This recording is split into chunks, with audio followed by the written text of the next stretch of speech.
पूर्वी, हाँ सर। चौकन्ना रहना। सर यहाँ पे तो सब ठीक है।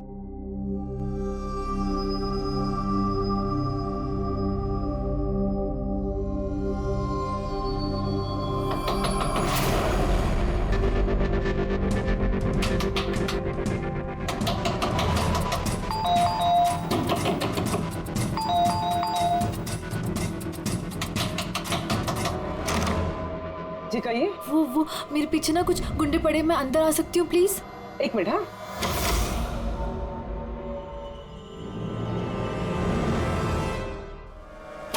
हाँ आओ जल्दी आओ। क्या क्या क्या हुआ क्या तुम्हें?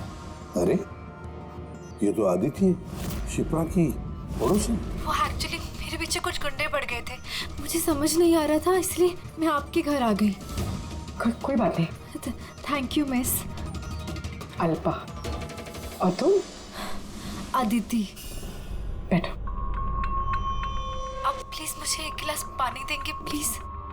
अभी लाती हूँ।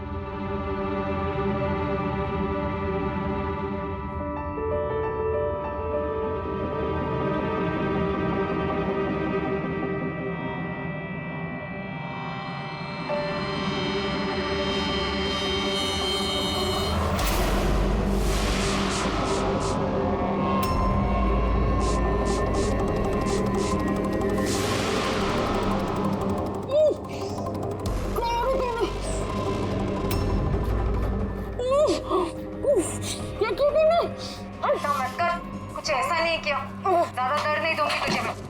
पूर्वी,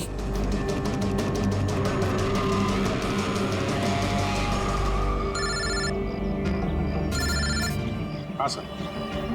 क्या शिप्रा की पड़ोसन अदिति? सर मैं फौरन वहां पहुंचता हूं। नहीं सर, अब अशोक का भी पता नहीं चला। ये सर। सब कुछ प्लान के मुताबिक तो चल रहा है। अब देखते ही आदित्य पूर्वी को कहां लेकर जा रही है। अरे ये क्या, ट्रैकर एक ही जगह पे मूवी नहीं हो रहा। कहीं ऐसा तो नहीं उन लोगों को ट्रैकर के बारे में पता चला हो, निकाल कर फेंक दिया हो। माय गॉड, अब तक पहुंचेंगे कैसे इन सब तक?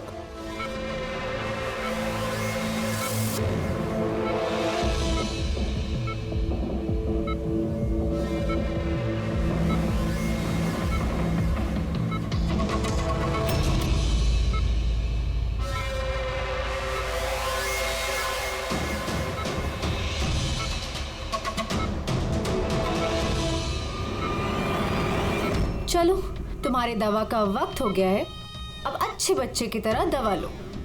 और तुम बिल्कुल भी टेंशन मत लेना, तुम्हें ज्यादा दर्द नहीं दूंगी। कौन हो तुम? छोड़ो मुझे, छोड़ो मुझे। चिंता मत करो, मैं तुम्हें दर्द नहीं दूंगी। छोड़ो मुझे।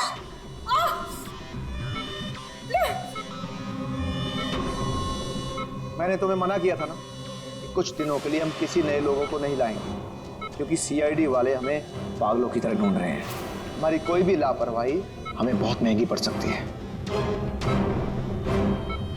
सर अदिति का घर बंद था, दरवाजा तोड़ के हम लोग अंदर भी घुसे पर कुछ हाथ नहीं लगा सर। इस अशोक का भी कुछ पता नहीं चल रहा है। सर ऐसा लग रहा है हमारे लिए सारे रास्ते बंद हो गए। नहीं फ्रेडी, हमारे लिए कोई रास्ता बंद नहीं होता, हम सीआईडी वाले रास्ता बनाते हैं। सर वो लोग कहीं पूर्वी को केमिकल इंजेक्शन ना दे दे। नहीं, कुछ नहीं करेंगे वो लोग, पूरी को कुछ नहीं होगा। कोई तो बात हम मिस कर रहे हैं, कोई तो बात है जो हमसे छूट रही है, पर क्या क्या हो सकती है वो बात? सर वो कपड़े का टुकड़ा जो हमें सुबह के हाथ में मिला था, उसके रेशे में आटा मिला था हमें। हाँ सर, आटा। जब मैं अशोक के बारे में रोड पे लोगों से पूछ रहा था, हाँ, तो वहां पे मैंने एक आटा की चक्की देखी थी और उसके पीछे एक पुरानी बिल्डिंग भी है। तो फिर जरूर वो आदमी जिसने परेश पर हमला किया उस आटे की चक्की के आसपास ही रहता होगा, इसीलिए तो उसकी शर्ट पर आटा आ गया। तो ये भी तो हो सकता है कि परेश पे हमला करने वाला अशोक ही हो। सर वो कपड़े का टुकड़ा भी अशोक का ही हो सकता है। ये भी हो सकता है कि परेश पे हमला करने वाला और ये अशोक दोनों एक गैंग के लिए काम करते हो और वो गैंग आटे के चक्की के आसपास होगा। सबके सब आटे के चक्की के आसपास ही हो गया अभिजीत, और पूर्वी को भी उस चक्की के आसपास ही रखा होगा।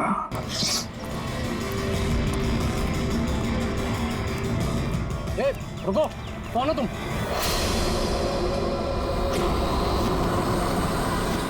तुम नहीं, यहाँ तुम नहीं हो सकते। नहीं। ए, रुक, अरे यहाँ आने की परमिशन नहीं है किसी को। वॉचमैन, पकड़ो इसे। वो देखो भाग रहा है, पकड़ो उसे।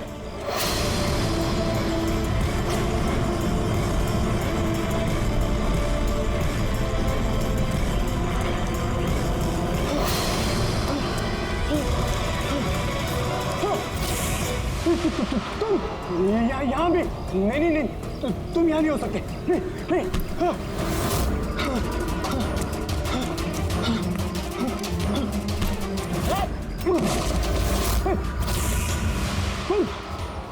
तुम मेरे पीछे क्यों पड़े? तुम मुझे मार दोगे। अरे कौन है? रुक।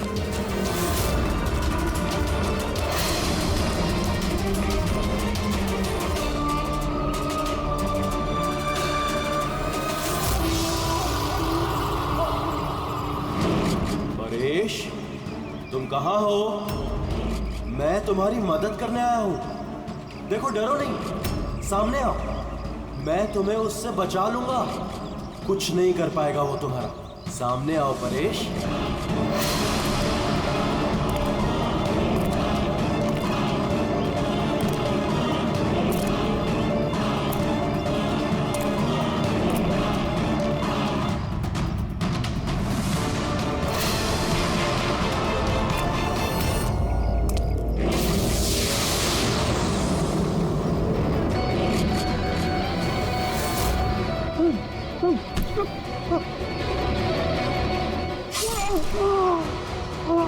कौन है वहां पे?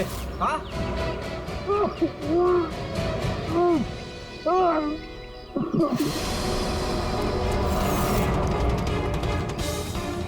अरे क्या हुआ ये सब?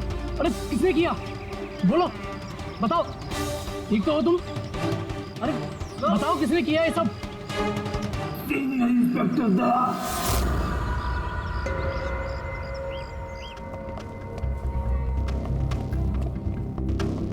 हाँ डॉक्टर साहब। पेशेंट खतरे के बाहर है, लेकिन अभी भी बेहोश है। कौन है, कुछ पता चला? हाँ, इसका नाम परेश है, लेकिन अभी तक बेहोश है। होश में आने के बाद आप लोग मिल सकते हैं। ठीक है डॉक्टर साहब, थैंक यू। वैसे आपने हमें क्यों बुलाया? इनके कारण।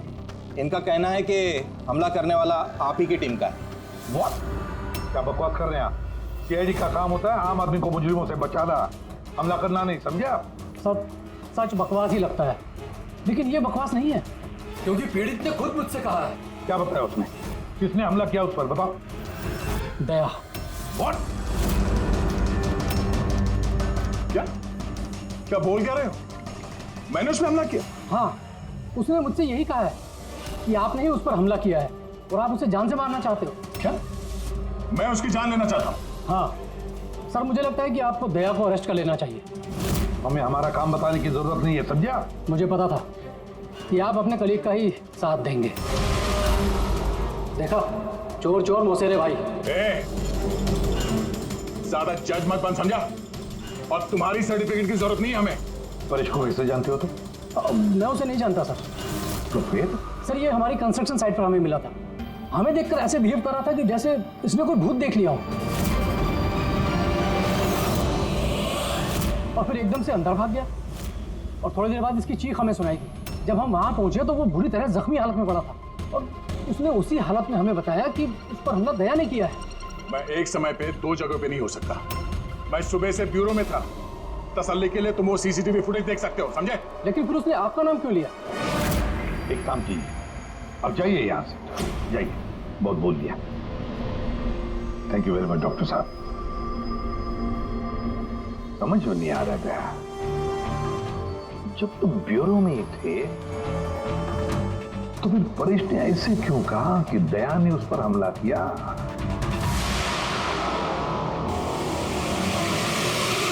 एक बात बताइए, जब आप लोगों ने यहाँ पे परेश को जख्मी हालत में देखा था तो उसके साथ में कोई था या किसी को आते जाते देखा हो? नहीं साहब, वो अकेला ही था। लेकिन सर उसने इंस्पेक्टर दया का पता है, उसने दया का नाम बोला। हम यहाँ वो जानने आए जो उसने नहीं बोला, समझे आप? और दया ऐसा नहीं कर सकता। सर आप इतने यकीन से कैसे कह सकते हैं कि दया सर ऐसा कुछ नहीं कर सकते हैं? जो आदमी अपनी जान दांव पे लगा के दूसरों की जान बचाता हो, वो किसी का खून नहीं कर सकता। खुद से ज्यादा मुझे दया पे भरोसा है, समझे?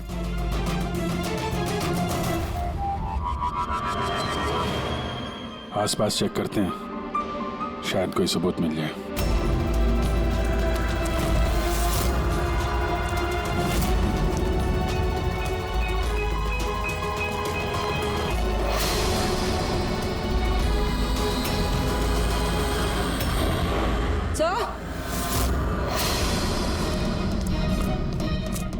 सर ये देखिए।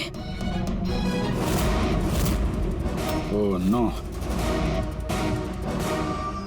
है कौन ये? जिंदा है। हेलो एम्बुलेंस, भैया मालमणी के पास अंडर कंस्ट्रक्शन बिल्डिंग है, वहां पे भेजो जल्दी। तुम लोग जानते हो इसे? ये तो सुबह सर है, ये 2-3 बार पहले फ्लैट देखने आ चुके हैं। लेकिन सर इसे हुआ क्या है? शायद ऊपर से गिरा है।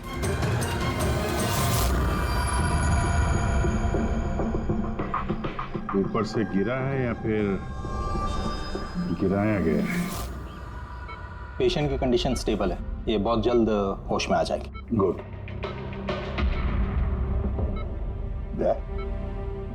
क्या हो गया? इसे तुम ऐसे क्यों देख रहे हो? जानते हो इसे? साहब, अभिजीत तुम यहाँ क्या कर रहे हो? जिस अंडर कंस्ट्रक्शन बिल्डिंग में इस परेश पे हमला हुआ है, वहां पे हमें एक और आदमी जख्मी हालत में मिला। और एक आदमी? कौन है वो? तो वॉचमैन बता रहा था उसका नाम सुबू है। वहां पे 2-3 बार आया था मकान देखने के लिए। उसके हाथ में से हमें ये कपड़े का टुकड़ा मिला है। अच्छा, छोड़ दो मुझे मत मारो, छोड़ दो मुझे, मत मारो मुझे, छोड़ दो मुझे। परेश, परेश, मैं इसे भी प्रद्युमन CID से। घबराओ मत, तुम्हें कोई कुछ नहीं करेगा, हम तुम्हारे साथ हैं।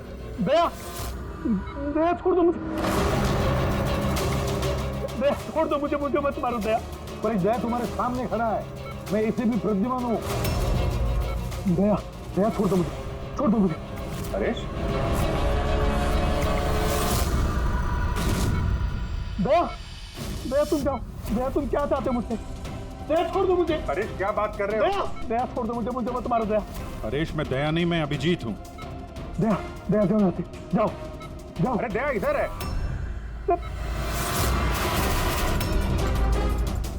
दया छोड़ दो मुझे, मुझे मत मार दो दया।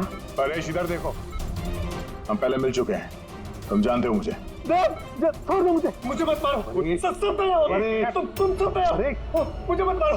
डॉक्टर, दया छोड़ दो मुझे, डॉक्टर, दया छोड़ दो मुझे, मार दया। डॉक्टर साहब, दया, देखिए ना, क्या हो गया? दया छोड़ दो मुझे, एक मिनट, सब दया छोड़ नहीं होगा दो, तुम्हें। एक मिनट, सब दया हो तुम, सब दया हो तुम सब दया हो, तुम सब दया हो।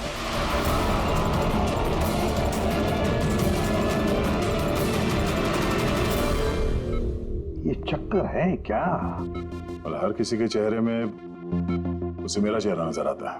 हाँ वही तो, इसलिए जब उसने उस आर्किटेक्ट को, उसके असिस्टेंट को, उस वॉचमैन को देखा तो ऐसे बर्ताव करने लगा जैसे उसने भूत देखा है। और उसके दिमाग का भूत दया तुम हो, तुम।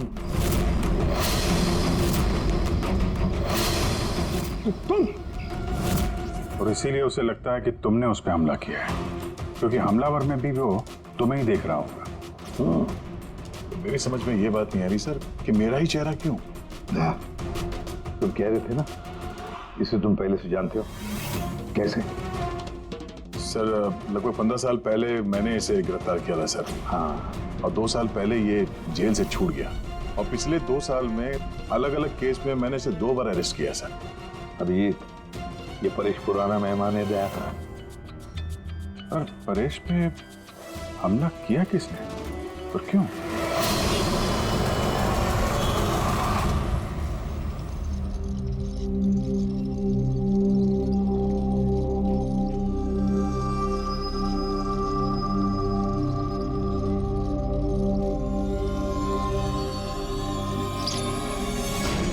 अरे मैडम जरा ध्यान से।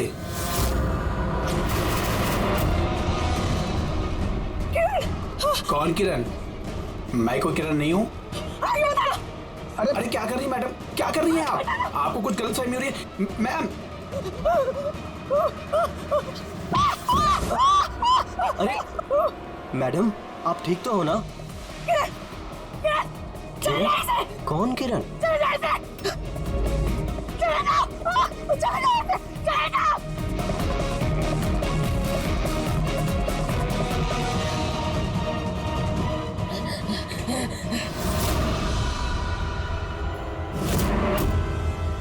क्यों सुबह, कैसी तबीयत है तुम्हारी?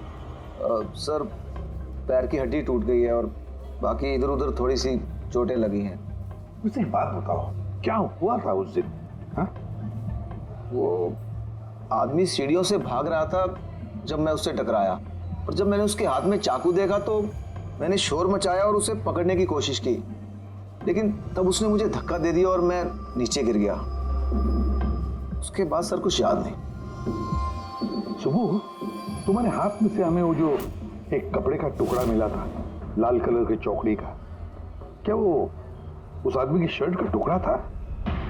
जी सर, शर्ट पहना था उसने वो, और हाथापाई के दौरान शायद वो मेरे हाथ में आ गया था। अच्छा ये बताइए, उस आदमी का चेहरा देखा था? सब कुछ इतनी जल्दी में हुआ कि कुछ याद नहीं। ठीक है, अब तुम जाओ, अगर जरूरत पड़े तो हम तुमसे फिर मिलेंगे, ठीक है? जी सर, थैंक यू सर। जाओ।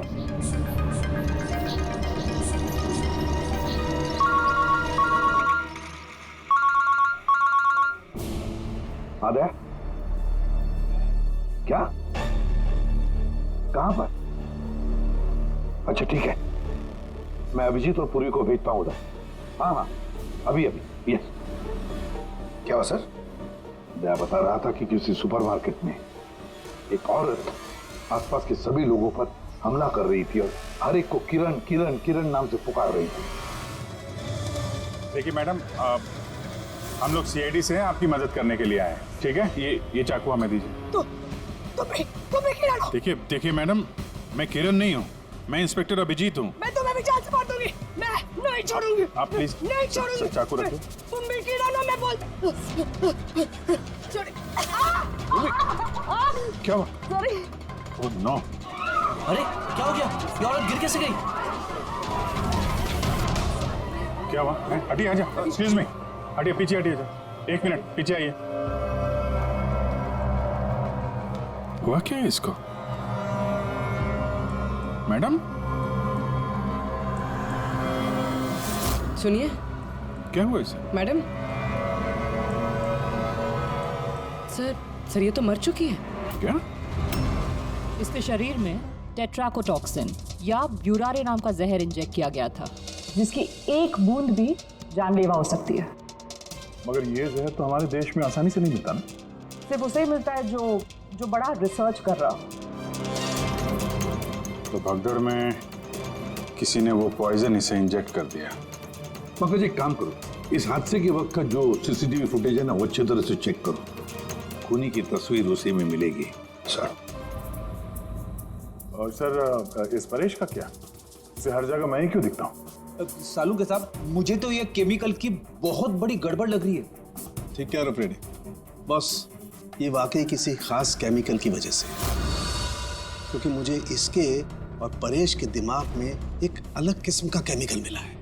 तुम्हारे कहने का मतलब है कि इसी केमिकल की वजह से इन दोनों का बर्ताव एक जैसा और एक ही चेहरा इन दोनों को दिखता है। हाँ बॉस, और मैं इस केमिकल को और डिटेल में समझने की कोशिश कर रहा हूँ। मतलब जब तक इस परेश के दिमाग पर इस केमिकल का असर रहेगा, हमें कोई जवाब नहीं मिलेंगे। और अभिजीत, ये कपड़े का टुकड़ा जो आपने हमें दिया था, इसमें से भी हमें कुछ मिला है। कमाल है तारिका जी, आज तो फोरेंसिक में एक के बाद एक सबूतों का खजाना हाथ लग गया है।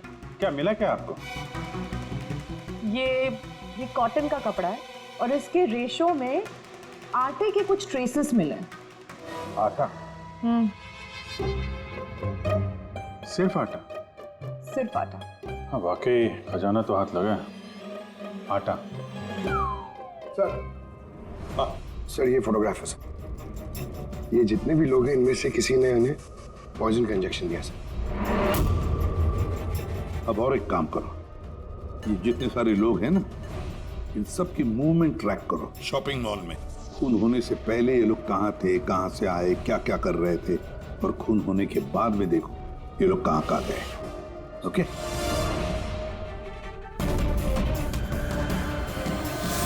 सर मैंने इस औरत का बैकग्राउंड चेक किया। इसका नाम शिप्रा है। ये एक हाउस वाइफ थी। सर परेश तो फिर भी एक मुजरिम है, उसके कई दुश्मन हो सकते हैं, लेकिन इसकी किससे क्या दुश्मनी हो सकती है? वजह तो कुछ भी हो सकती है पूर्वी, लेकिन एक बात कॉमन है शिप्रा और परेश के बीच में, उन दोनों के ब्रेन में वही केमिकल मिला है। तो उन दोनों का दुश्मन भी एक ही हो सकता है। इस किरण के बारे में क्या पता चला? सर किरण शिप्रा का पति था और 2 साल पहले ही उसकी मौत हो चुकी थी। सर किरण शिप्रा को काफी मारता पीटता भी था। कोई ना कोई बात तो है इस परेश और शिप्रा के बीच में, कोई कॉमन बात, जिसकी वजह से ये दोनों भी उस खूनी के निशाने पर आ गए। क्या हो सकती है वो कॉमन बात? क्या हो सकती है? सर मैं परेश के पड़ोस में पिछले 5 साल से रहता हूँ, पर अजीब बात है सर, ना मैंने उसे कभी देखा ना कभी मुलाकात हुई। और कोई नहीं है परिवार में उसके? सर उसके पिताजी थे, जिनकी मौत तब हो गई थी जब वो जेल में था, और कोई नहीं है। सर शिप्रा का हस्बैंड बहुत स्ट्रिक्ट था। वो उससे मिलना तो दूर, किसी से बात तक करने अलाउ नहीं करता था। इनफैक्ट वो तो उसको मारता पीटता भी था। सर उसके हस्बैंड के डेथ के बाद ना मैंने बहुत कोशिश की कि मैं उससे बात करूं, उससे पूछूं, लेकिन उसने इंटरेस्ट नहीं रखा। अच्छा, उसका कोई करीबी दोस्त, कोई रिश्तेदार नहीं था क्या? सर मुझे नहीं लगता कि होगा। अच्छा। शिप्रा और परेश दोनों की जिंदगी में एक बात कॉमन, दोनों जिंदगी में अकेले थे, ना कोई दोस्त ना कोई रिश्तेदार। सर दोनों में एक चीज कॉमन है। क्या? सर हमने परेश और शिप्रा का कंप्यूटर चेक किया, तो उनकी कंप्यूटर हिस्ट्री से पता चला है कि दोनों ने ही ऑनलाइन सपोर्ट ग्रुप ज्वाइन किया था। अच्छा, ऑनलाइन सपोर्ट ग्रुप मतलब? सर ये ग्रुप्स है जो डिप्रेशन, लोनलीनेस, ड्रग एडिक्शन और अल्कोहलिज्म में फंसे होते हैं, उनकी काउंसलिंग करता है और उनकी मदद करता है। सर शिप्रा ने 2 हफ्ते पहले ही एक ऐसा ग्रुप ज्वाइन किया था जो शादीशुदा जिंदगी में परेशान लोगों की मदद करता है, और परेश ने अपने अकेलेपन से निकलने के लिए पिछले महीने ही ऐसा ग्रुप ज्वाइन किया था। अजीब इत्तेफाक है, दोनों ने ऑनलाइन ग्रुप ज्वाइन किया और दोनों को एक ही तरीके की परेशानी हुई। कुछ पता चला इस ग्रुप के बारे में? सर हमारा साइबर एक्सपर्ट राज इस ग्रुप को ट्रेस करने की कोशिश कर रहा है, जल्दी कुछ पता चल जाएगा। सर हाँ सर, शिप्रा का खून इसी आदमी ने किया। जिस वक्त उसका खून हुआ था उस वक्त जितने भी लोग मौजूद थे, ये सबसे ज्यादा अजीब है सर। जिस वक्त अभिजीत सर और पूर्वी सुपरमार्केट पहुंचे थे, ठीक उसी वक्त ये आदमी वहां पहुंचा था सर, और भीड़ में घुस गया था, और जब शिप्रा की मौत हुई तो फटाफट वहां से भाग गया।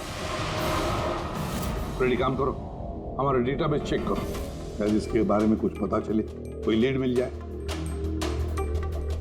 इसका मतलब है सर ये खूनी सुपरमार्केट में कुछ खरीदने नहीं बल्कि शिप्रा को मारने के लिए आया था।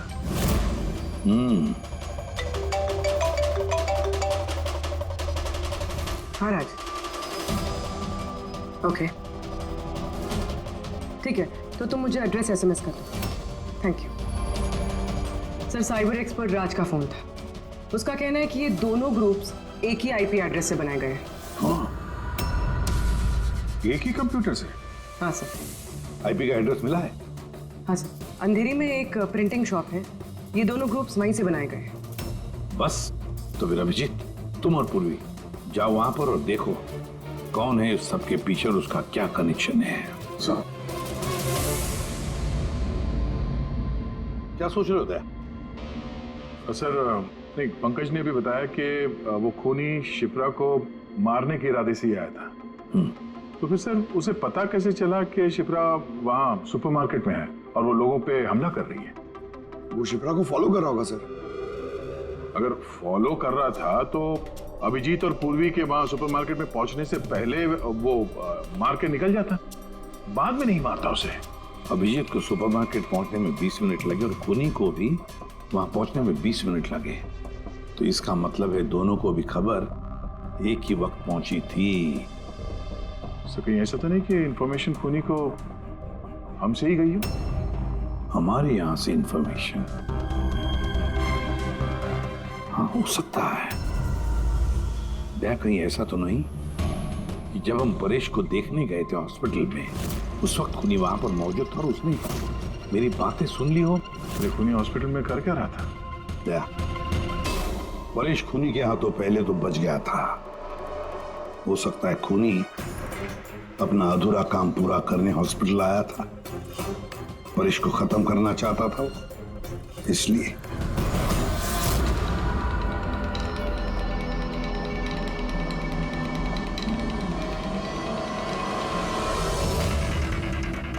डॉक्टर साहब, क्या आपने इस आदमी को देखा?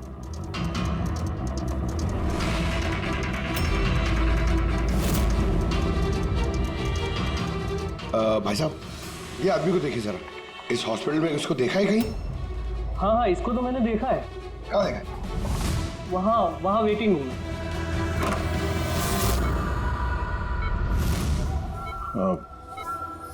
यहाँ कोई आया था क्या? नहीं सर, यहाँ कोई नहीं आया। ठीक।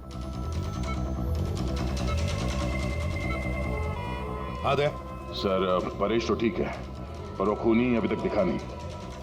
कहीं तो चुप कर बैठा ही है, सही वक्त का इंतजार कर रहा है। वेटिंग रूम में भी चेक किया सर, अभी कोई नहीं है। तो यही पता है, पर कहाँ छुप कर बैठा है ये?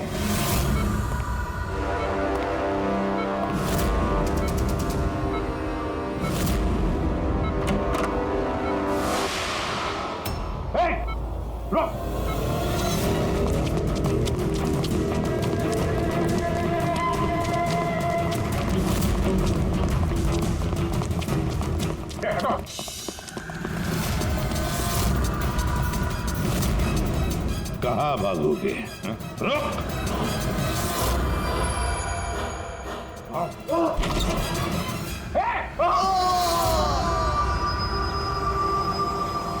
My God! हाँ भाई, क्या मिला? सर ये दोनों साइड डिलीट किए जा चुके हैं, अब वो ऑपरेशनल नहीं है। मतलब अपराधी ने सबूत मिटा दिया? जी सर, पर सर कुछ इंटरेस्टिंग चीजें मेरे हाथ लगी है। क्या? ये देखिए सर, इसी आईपी एड्रेस से, इसी कंप्यूटर से उस तरीके के 6 और ऑनलाइन सपोर्ट ग्रुप बनाए गए हैं। तो लोगों को फंसाने के लिए ऐसे कई ग्रुप बनाए गए हैं? बिल्कुल सर। सर बाकी ग्रुप डिटेल में चेक कर लेता हूँ। मतलब सर, परेश और शिप्रा के अलावा और भी कई लोग हैं जिन्हें इन लोगों ने फंसाया है। मगर सर मकसद क्या हो सकता है इस तरह से साइट बना के लोगों को टारगेट करने का? वही केमिकल से रिलेटेड कुछ होगा। ये कुछ मिला रजिस्टर में? हाँ सर। सर पिछले 3 महीनों में 85 लोगों ने कंप्यूटर यूज़ किया। सबकी डिटेल्स चेक करनी पड़ेगी। ठीक है सर, ये देखिए 6 में से 5 ग्रुप डिलीट किए जा चुके हैं, लेकिन अभी भी एक सपोर्ट ग्रुप एक्टिव है और अभी भी उसे कोई ऑपरेट कर रहा है। Enhancing the life of lonely people, मतलब साफ है, ग्रुप बनाया जाता है, तना लोगों को फंसाया जाता है और बाद में ग्रुप डिलीट। तो अब उन्हें एक और शिकार की जरूरत है। एक आइडिया है पूरी? कुछ पता चला इस आदमी के बारे में? फिलहाल तो कुछ नहीं। वॉलेट के अलावा इसके पास कुछ भी नहीं मिला है, मोबाइल फोन तक नहीं। तो हमारे पास कोई सुराग नहीं है। दया, ये केस दिखता उतना सिंपल नहीं है, बहुत बड़ा षड्यंत्र है ही है। कई सारे लोग इसमें इन्वॉल्व हैं। ये तो इस खेल का मोहरा लग रहा है सर, वो भी भाड़े का। और इस केस का मास्टरमाइंड अभी भी आजाद घूम रहा है, अपने नए शिकार की तलाश में होगा। जल्द से जल्द ढूंढना होगा सर इसे। हाँ पंकज, आराम से। बस खड़े। ये क्या ही था उनके? सर आप ये क्या खेल खेल रहे हैं पंकज के साथ? नहीं नहीं, ये कोई खेल नहीं। बस मैंने बताया था ना, ये केस बहुत ही पेचीदा है, बड़ा कॉम्प्लेक्स है। याद है ना, मैंने बताया था उस परेश के और उस शिप्रा के दिमाग में मुझे एक अलग तरीके का केमिकल मिला था। हाँ, मैंने उस केमिकल को रिप्लिकेट किया और इस पंकज के शरीर में इंजेक्ट कर दिया। What? तू पागल हो गया फारूक है? अगर इसे कुछ हो गया तो? अरे कुछ नहीं होगा यार, बिलीव मी, मैं पागल हूं क्या?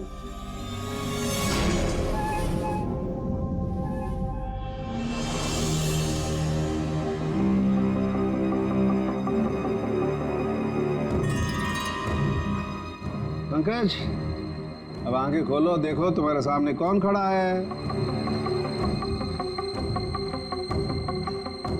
तो फ्रेडी सर है। ग्रेट, ये फ्रेडी सर है ना। अब इस तरफ देखो पंकज, यहां कौन खड़ा है?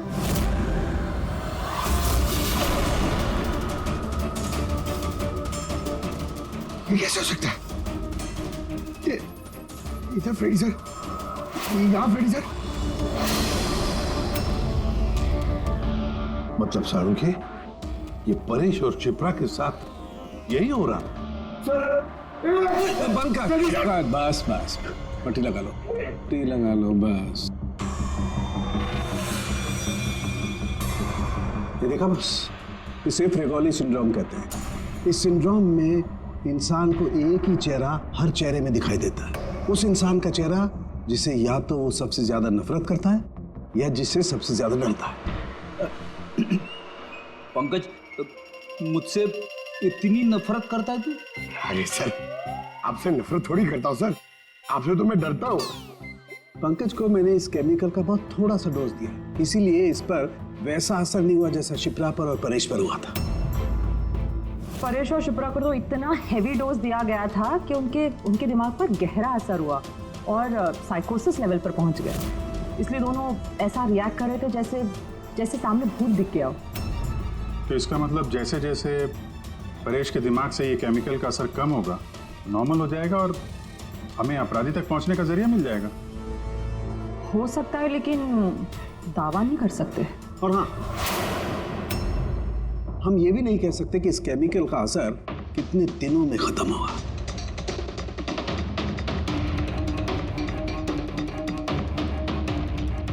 अगर हम परेश के ठीक होने का इंतजार करेंगे तो बहुत देर हो जाएगी। हमें कोई और तरीका ढूंढना होगा, कोई और तरीका। हाँ पूर्वी। सर, मैंने वो ऑनलाइन ग्रुप पे रजिस्टर कर लिया और डिटेल्स भी एकदम परेश और शिप्रा की तरह थी। नो फ्रेंड्स, नो फैमिली, एकदम अकेले। उन लोगों को ऐसे लोगों की तलाश है। ये तुम्हारा ट्रैकर, इससे पता चलता रहेगा तुम्हारे मोमेंट के बारे में। और ये तुम्हारा कैमरा।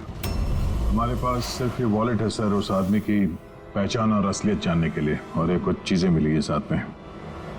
पेट्रोल पंप का बिल, ये होटल का मैच बॉक्स, खरीदा हुआ मैच बॉक्स, तो ये नंबर किसका? ये सेलफोन लगता है किसका? सर हम इस पेट्रोल पंप पे गए थे, वहां से पता चला सर ये आदमी महीने में 2-3 बार वहां पे आता है और सीसीटीवी फुटेज में हमने देखा कि वो अपने बाइक पे हर बार अलग अलग नंबर प्लेट लगा के आता है। हाँ, और पेमेंट कैश में करता है। और सर ये मैच बॉक्स जिस होटल का है वहाँ पे भी हमने पूछताछ की। वो आदमी महीने में 5-6 दफ़ा खाना खाने आता है और पेमेंट भी कैश से करता है। सर ये नंबर के बारे में आप पूछ रहे थे सर, ये बार में एक लड़की है जो काम करती है उसका है। वो कह रही थी कि उस आदमी का नाम अशोक है और 1-2 बार उनसे बात हुई है, फिर वो गायब हो गया सर।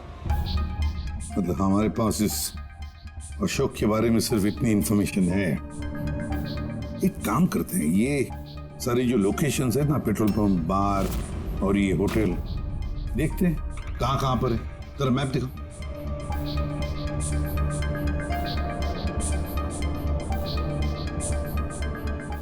ये वो जगह है जहाँ पे वो पेट्रोल पंप है। सर यहाँ पे बाहर है सर। और सर ये होटल है। बार, ये होटल, पेट्रोल पंप। दया सर, ऐसे नहीं लगता तुम्हें? देखो ना, ये सारे के सारे लोकेशंस 1 किलोमीटर के दायरे में है यहाँ से। हो सकता है सर उसका घर या ऑफिस इस जगह के आसपास ही कहीं। Are you ready? I'm ready, sir. चल चल। हाँ सर मैं रेडी। अरे वाह, बहुत अच्छा गेटअप है। इसके घर का क्या किया? सर पूर्वी के लिए भाड़े पे 1 हफ्ते के लिए घर लिया। आई मीन अल्पा के लिए। अल्पा, ठीक है, गुड। लेकिन पूर्वी चौकन्ना रहना, उनका पहला कदम क्या होगा हमें पता नहीं है। Yes. Good luck. Thank you sir. अब एक काम करते हैं, इस 1 किलोमीटर के दायरे में इस अशोक का फोटोग्राफ दिखाते हैं, सबको दिखाते हैं, शायद कोई निकले जो इसको जानता हो।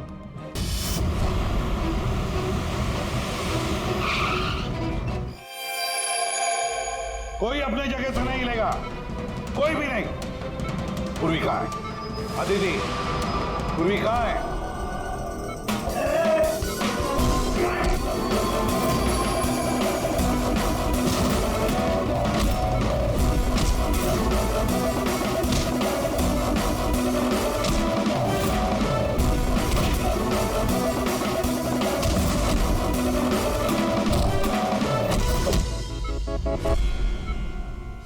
सब नर्सेज और डॉक्टर इस तरफ आ जाओ। चलिए। चलो तुम भी जल्दी। डॉक्टर अदिति, पूर्वी कहाँ है? पूर्वी कहाँ है?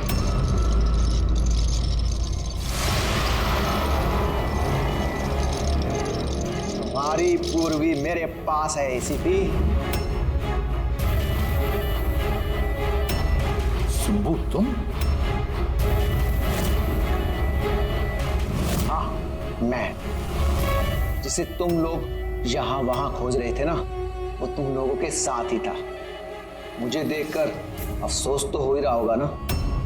मुझे पता था सीआईडी कोई भी काम अधूरा नहीं छोड़ेगी, इसलिए मैं अपना हर कदम फूंक फूंक कर रख रहा था। लेकिन इस अदिति की बेवकूफी की वजह से सब गड़बड़ हो गया और मुझे फंसाने के लिए तुमने अपने इस ऑफिसर को मेरे पास भेज दिया। लेकिन अब ये मेरे जाल में फंस चुकी है और मुझे यही यहां से बाहर निकालेगी। तुम्हें क्या लगता है पूर्वी की आड़ लेकर तुम हमसे बच जाओगे? नहीं, लगता नहीं है, ऐसा ही होगा। अगर तुम अपने इस बहादुर ऑफिसर को जिंदा देखना चाहते हो तो मुझे यहां से जाने दो, नहीं तो मैं ये केमिकल इसके अंदर इंजेक्ट कर दूंगा और उसके बाद क्या होगा तुम लोग सब जानते हो। पर ये सब तुम क्यों कर रहे हो? हाँ? अपने बेटे रवि के लिए। अपने बेटे के लिए? हाँ, मेरे बेटे को पार्किंसन नाम की बीमारी है। मैं अपने केमिकल से उस बीमारी का इलाज ढूंढ रहा हूं और मैं जिस फार्मा में काम करता हूं वो मुझे इंसानों पर उसे ट्राई करने नहीं देती। इसीलिए तुमने अपने तरीके से लोगों को फंसा के उन पे ये एक्सपेरिमेंट करना शुरू कर दिया। अगर मैं ऐसे नहीं करूंगा तो मैं सही इलाज तक नहीं पहुंच पाऊंगा। कैसे पता चलेगा मुझे कि इन केमिकल्स का इंसानों पर रिएक्शन क्या होता है?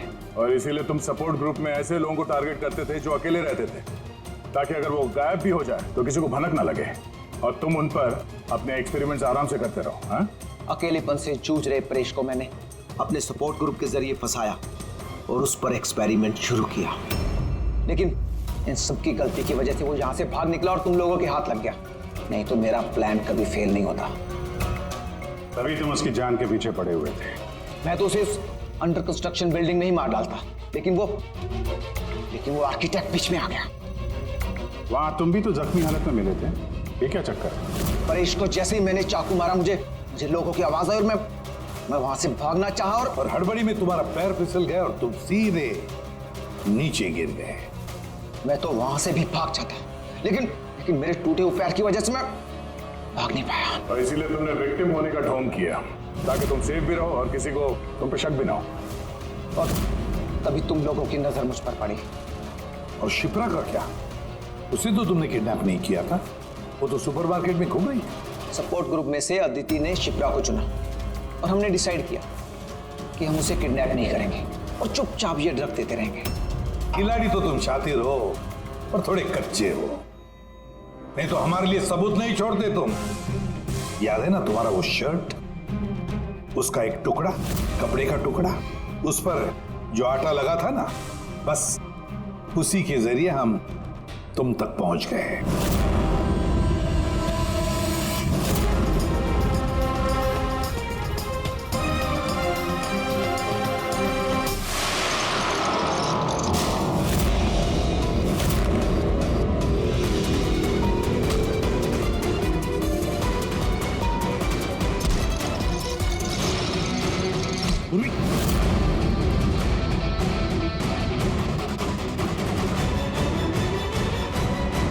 देखो हाँ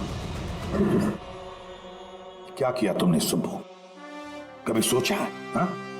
अपने बेटे को बचाने के लिए तुमने न जाने कितने लोगों की जान दांव पर लगा दी, पर यह नहीं सोचा ना कि सही क्या है गलत क्या है। तुम्हारे बेटे को तो हम अच्छी से अच्छी ट्रीटमेंट दिलवाएंगे, मगर तुम्हें जेल की सलाखों के पीछे बिठा देंगे। शायद फांसी का ऑर्डर भी आ जाएगा तब तक।